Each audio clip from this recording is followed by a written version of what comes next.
1. Kasturi ka rahasya. Background, low, suspenseful tempura drone, heartbeat like drum beats in the distance. Setting, dimly lit secret room in the Haveli. An old chest creaks open, revealing a cracked, silver framed mirror. Dust dances in the lamplight.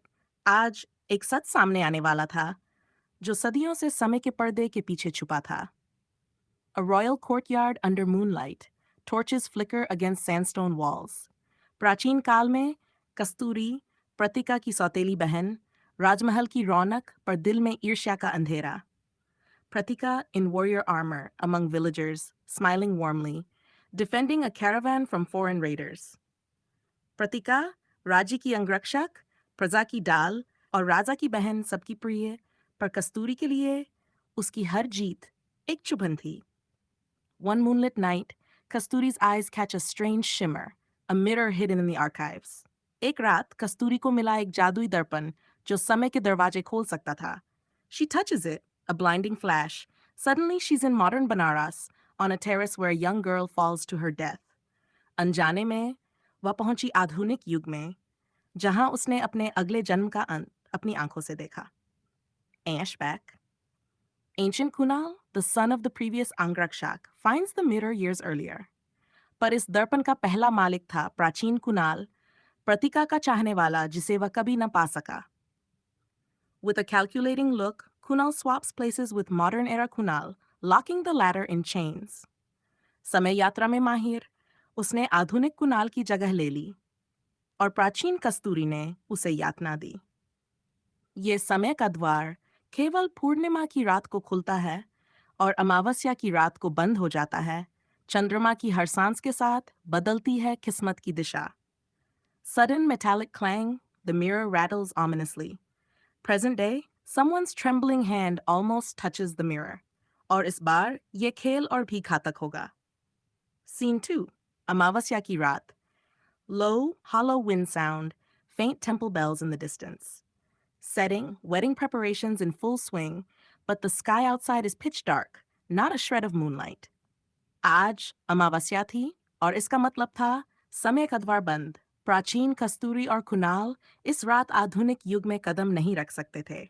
Inside the Haveli, Kunal's room. Kunal stands by the window, eyes scanning the night sky. He smirks faintly. दरवाजा तो बंद है, लेकिन बंदिशों से बचना मुझे आता है. He picks up a small pouch with strange metallic charms inside and tucks it into his coat. Hallway. Masa supervising wedding arrangements. Masa is ordering servants around. Kunal approaches, calm but urgent.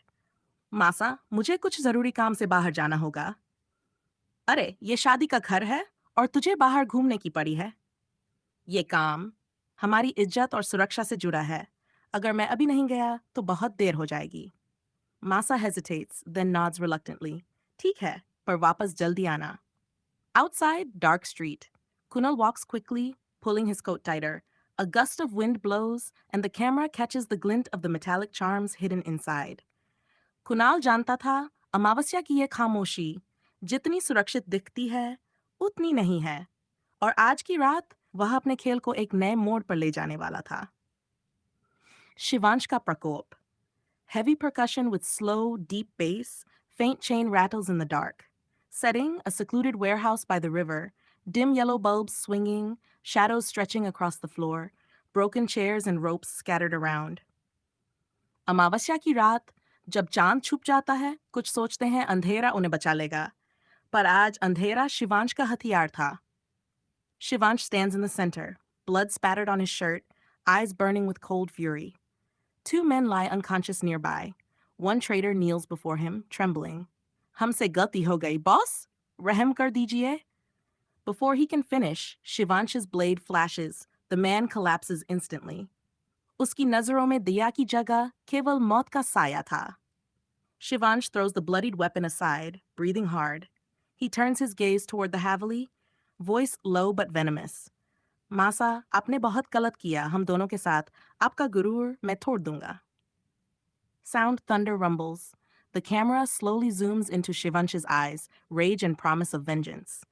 आज का गुस्सा आने वाले तूफान की बस शुरुआत थी. Scene 4. मासा का ऐलान. Background, soft temple bells in the distance, mixed with a faint, ominous Tanpura hum. Setting, wedding venue. Side room where Masa sits with a respected elderly Panditji. Panditji, firm but concerned. Masa, मैंने पहले ही कहा था, अपने किसी भी पोते का विवाह प्रतिका से करवा दीजिए, वरना आपके महल में अशुभ चीजें घटेंगी. Masa's brows furrow. She tries to brush it off, but the weight of his words lingers. Ab faisla aapka hai. Panji gets up and walks away to attend other rituals. Masa sits still, lost in thought. Pandit ke shabd?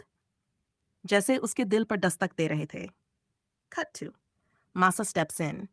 Her presence alone is enough. Everyone gathers immediately, whispers filling the room. उसके चेहरे पर गर्व की जगह इस बार निराशा की परछाई थी. Masa clears her throat, her voice carrying through the silence.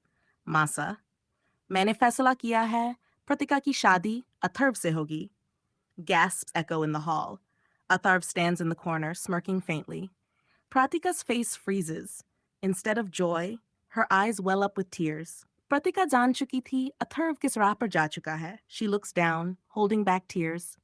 वह किसी माफिया राजा की दुल्हन नहीं बनना चाहती थी, और अब उसके सपनों का हर रंग फीका पड़ चुका था. Scene 5. भाई और भागने का ख्याल. Ground, light sitar plucking under soft wedding chatter in the background. Setting, a guest room in the Havli. Trisha walks in, looking worried. Anurag follows with a mischievous grin. अरे, ये कैसी शक्ल बना ली? कहीं ऐसा तो नहीं कि तुम्हें भी शादी का शौक चढ़ गया? चुप रहो, तुम हर बात में मजाक करते हो. अरे, थोड़ा हंस लो. ये महल वैसे भी इतना भारी है कि लोगों की मुस्कान गायब हो जाती है. Trisha shakes her head, but a faint smile escapes her lips. Anurag pulls out his phone and dials Shivansh. हाँ, बोल छोटे, कैसी शादी में फंसा है? शादी में नहीं, ड्रामा में फंसा हूँ. मासा ने अभी-अभी ऐलान किया है कि प्रतिका की शादी अथर्व से होगी. ओह, तो मुझे अब साले साहब कहना पड़ेगा क्या? अरे दूर रह, मैं तेरे जैसा खतरनाक जीजा नहीं चाहता. तू तो वैसे भी मेरे बिना एक दिन नहीं रह सकता. मान ले, मैं तेरे लाइफ का असली हीरो हूँ. हाँ, हीरो और आधे टाइम विलेन. दोनों हंसते हैं. बातचीत में एक हल्की-फुल्की भाईचारे की गर्माहट होती है. Pratika's room. The laughter from the other room fades as we see Pratika alone, her face pale. She opens her wardrobe, pulling out saris and dresses, folding them quickly into a suitcase. She reaches into a drawer and takes out a small bundle of important papers and documents. Land deeds, certificates, ID proofs. उसका दिल कह रहा था, भाग जाओ, इतनी दूर, कि कोई तुम्हें ढूंढ न सके. She zips the suitcase, her hands trembling, her eyes filled with fear and determination. Sound, a faint whoosh of wind as she looks out the window into the dark night. Background, steady heartbeat like bass, faint airport announcements. Setting, Pratika quietly wheels her suitcase down the Havli's back corridor, avoiding the main hall. She slips into a waiting cab and tells the driver to go straight to the airport. उसे लगा, अगर आज निकल जाए, तो बच जाएगी. Cut to, airport terminal. Shivansh is walking with two of his men when his phone buzzes. Airport staff. Boss, एक लड़की, Pratika, flight लेने आई है. उसने किसी को बताए बिना टिकट बुक किया है. Shivansh stops mid-step, jaw tightening. मुझे पता है. उसे अब मेरे बारे में सब मालूम हो चुका है. His tone drops to a dark, almost playful whisper. लेकिन चिंता मत करो. Sweet candy, पूरी दुनिया भी तुम्हें छुपा ले. मैं तुम्हें ढूंढ लूंगा. He ends the call and signals to his men. शू जाओ और उसे यहाँ लाओ, चाहे जो करना पड़े. Outside airport entrance. Pratika steps out of the cab, clutching her bag. She takes a deep breath, about to head inside, when a black SUV screeches to a halt beside her. Two men in black grab her, covering her mouth. Her suitcase falls, papers scatter. The SUV door slams, and the vehicle speeds away into the night. Cut to a luxurious but eerily empty villa. The black SUV stops at tall gates. Guards drag Pratika inside and drop her in a lavish but cold living room. A phone is placed on the table. Bodyguard, boss se baat karo. The phone is put on speaker. A second later, Shivansh's deep, dark voice fills the room.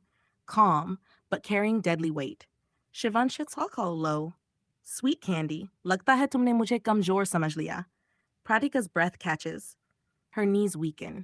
मैं राजस्थान में नहीं हूँ, फिर भी एक इशारे में तुम्हें रुकवा दिया. सोचो, अगर मैं यहाँ होता, तो क्या करता?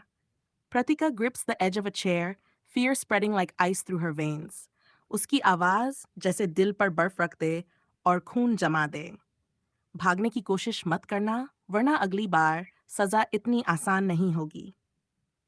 The call ends with a sharp click. The silence in the villa suddenly feels heavier. Pratika slowly sinks into the couch, one thought echoing again and again. अगर वह भागी, तो अंजाम और भी डरावना होगा. Sound, a slow, deep bass fades to black. Scene 7. Future Lady Boss रात. राठौड़ महल के बाहर काले एसयूवी का काफिला राठौड़ महल के विशाल फाटक के सामने आकर रुका. गाड़ी से उतरे गार्ड एकदम सटीक कदमों से आगे बढ़े, चेहरों पर सख्ती, मगर चाल में सम्मान झलक रहा था. उन्होंने आगे बढ़कर गाड़ी का दरवाजा खोला और सभी ने एक साथ सिर झुका दिया. प्रतीका कुछ पल के लिए ठिठक गई. ये अजीब था, मगर वो समझ गई कि क्यों. क्योंकि उनकी नजरों में वो आने वाले समय की लेडी बॉस थी. हवा में एक भारीपन था, सन्नाटा ऐसा कि सिर्फ उसके कदमों की आहट पत्थरों पर गूंज रही थी. किसी ने बोलने की हिम्मत नहीं की. आखिर एक गार्ड ने धीमी, आदर भरी आवाज में कहा, मैडम, बॉस के आदेश के मुताबिक आपको सुरक्षित वापस पहुंचा दिया गया है. प्रतीका बिना कुछ कहे आगे बढ़ी, मगर उसके दिल में एक ही सवाल था. अगर वो अभी राजस्थान में नहीं है और इतनी ताकत रखता है, तो जब सामने आएगा, तब क्या होगा? महारी दरवाजे गूंजते हुए बंद हुए, जैसे उसकी किस्मत को भीतर कैद कर रहे हों. सीन 8. मासा और शिवंश की टकराव वाली कॉल. लोकेशन हवेली का प्रांगण. मुंबई में शिवंश का ऑफिस फोन कॉल. मासा, शिवांश, कल सुबह तक यहाँ आ जाओ और आकर प्रातिका से शादी करो. ये मेरा हुक्म है, मगर तीखे. हुक्म? मुझे आदेश देने की हिम्मत सिर्फ एक ने की थी, और वो अब जिंदा नहीं है. अपनी जुबान संभालो लड़के. ये हवेली मेरे नियमों पर चलती है. नियम तोड़ने के लिए बनते हैं मासा. थोड़ा रुक कर गहरी आवाज सुनो. मैंने सुना है तुमने प्रातिका पर चाबुक उठाया था. तो यहाँ औरतें जब हद पार करती हैं, उन्हें उनकी जगह दिखाई जाती है. प्रातिका पर हाथ उठाने की हिम्मत मेरे रहते? जिसने उसकी त्वचा पर एक भी निशान छोड़ा, मैं उसका नाम मिटा दूंगा. खतरे की बातें करने से राजा नहीं बनते. धीरे धीरे हर शब्द में. राजा बनने के लिए ताज की जरूरत नहीं मासा, बस इतना समझ लो. अगली बार अगर प्रातिका पर तुम्हारा साया भी पड़ा, तो हवेली की दीवारें तुम्हारा नाम रोएंगी. Phone cut. मासा का चेहरा ठंडा, मगर आंखों में हल्का सा डर. शिवंश का अराइवल एंड अटैक एयरपोर्ट से रथौड़ हवेली की ओर. रात का समय. बैकग्राउंड गहरे बेस और हल्के बिजली की गड़गड़ाहट. काले एसयूवी का काफिला शहर में दाखिल होता है. शिवंश की गाड़ी के शीशे पर चांद की हल्की परछाई पड़ती है, लेकिन उसकी आंखों में सिर्फ खून का रंग. जैसे ही गाड़ी पुराने पुल से गुजरती है, अंधेरे में खड़े दुश्मनों के हथियारों से गोलियों की बरसात शुरू हो जाती है. बॉडीगार्ड्स तुरंत पलटवार करते हैं. एसयूवी ड्रिफ्ट करके रुकती है और गाड़ी का दरवाजा धीरे धीरे खुलता है. शिवंश काले कोट में हल्की मुस्कान और आंखों में मौत का वादा लेकर बाहर निकलता है. गलती कर दी मुझे रोकने की. अब मैं सिर्फ शादी नहीं, बदला भी लेकर जाऊंगा. अगर आप